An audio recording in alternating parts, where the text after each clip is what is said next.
Hello again. Today we're going to be discussing chapters 6, 10, and 11, and I took one key point from each of these chapters. So to start with chapter 6, the key point that I picked out was encouraging positive behavioral support. To do this using proactive methods such as positive reinforcement, prompts, and cues to elicit appropriate behavior. So I kind of interpret this to mean preventing the disruptive behavior before it actually takes place. And so to do this in my classroom, I really want to encourage myself rewarding the behavior that I want to see.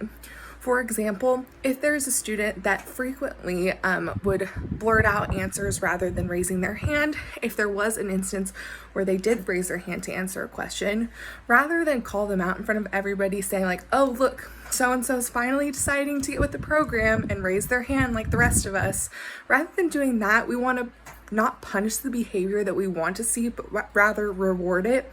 So I would want to say, thank you so much, Timmy, for raising your hand and sharing your answer appropriately. Another way to do this that I've learned is to mirror the actions that you want your students to exhibit. So for example, if I were to ask a question and I wanted students to raise their hand to answer, I as a teacher would also raise my hand to kind of mirror the behavior that I would want my students to perform. And I also, from the reading and the discussion that we had with the alumni a few days ago, really love the idea of having students create their own class rules, because it's a lot easier to hold those students accountable to their own rules and expectations rather than just the ones that we force upon them. Moving on to chapter 10, the key point I took was that it's not just the responsibility of English and language art teachers to help students learn and improve upon their reading and writing skills. Even when we move into high school post-secondary education, which I will be participating in myself. So to do this, I think that as an agriculture science teacher, I'm going to be able to kind of help students improve upon their reading and writing skills through different types of formats rather than just textbook writing and PowerPoint presentations. So for example, within agriculture science, we have students look at a lot of articles and infographics to obtain information.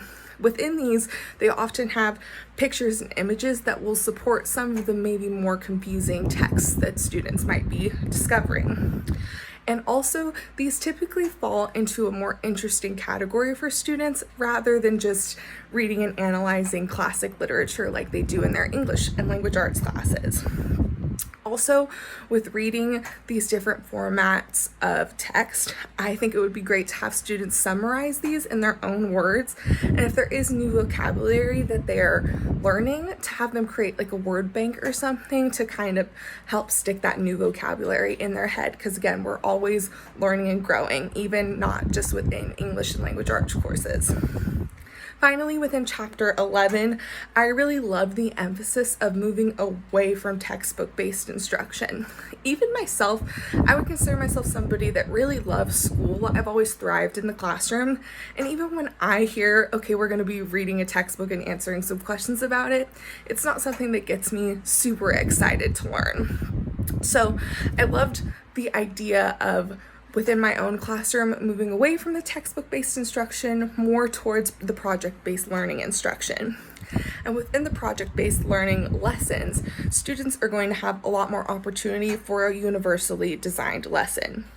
I'll have the chance to give them both written and verbal instruction as well as physical activity, and that's going to appeal to all visual, auditory, and kinesthetic learners, ensuring that I can reach the most amount of students with this information in my class as possible.